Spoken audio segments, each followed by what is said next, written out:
happens to someone who really has knowledge?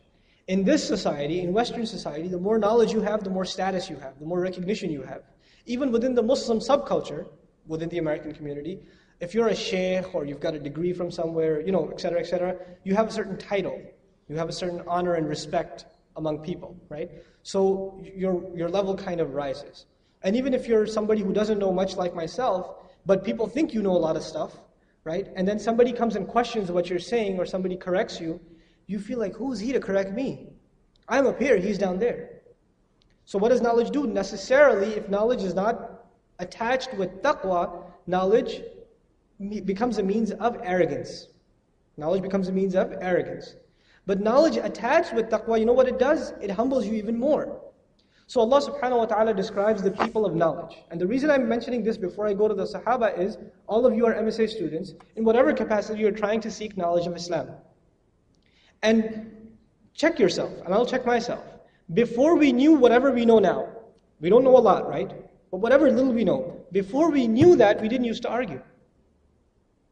And once we learned a couple of things, then it became that what we know is the absolute truth, and what the others know is obviously wrong. How could they follow it? They're so utterly ridiculous for following what they're following.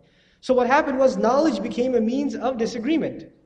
Exactly what Allah subhanahu wa ta'ala describes in the Quran, time and time and time again. وَمَا تَفَرَّقُوا إِلَّا مِن بَعْدِ مَا جَاءَتْهُمُ الْعِلْمُ بَغْيًا بَيْنَهُم. They did not differ among each other. This ayah is repeated several times. For example, in Surah Shura, in Surah Baqarah itself, in Surah Al-Imran. They didn't differ amongst each other until after knowledge came upon them, baghyan, as a means of being the dominant one, winning the argument among themselves.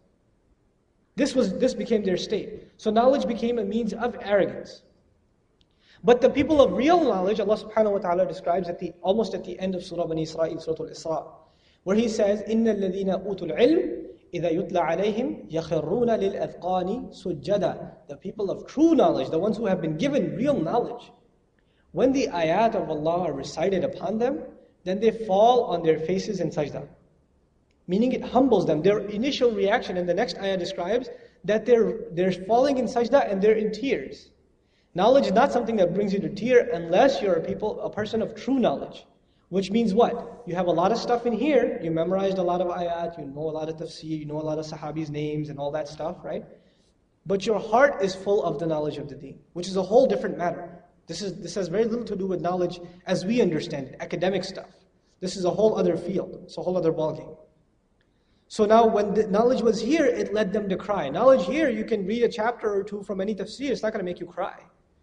But the knowledge here, when the people of true knowledge, when they heard the ayat, their hearts were the ones that forced them to cry and fall into sajda. To say, وَيَقُولُونَ سُبْحَانَ رَبِّنَا إِن كَانَ وَعْدُ رَبِّنَا لَمَفْعُولًا.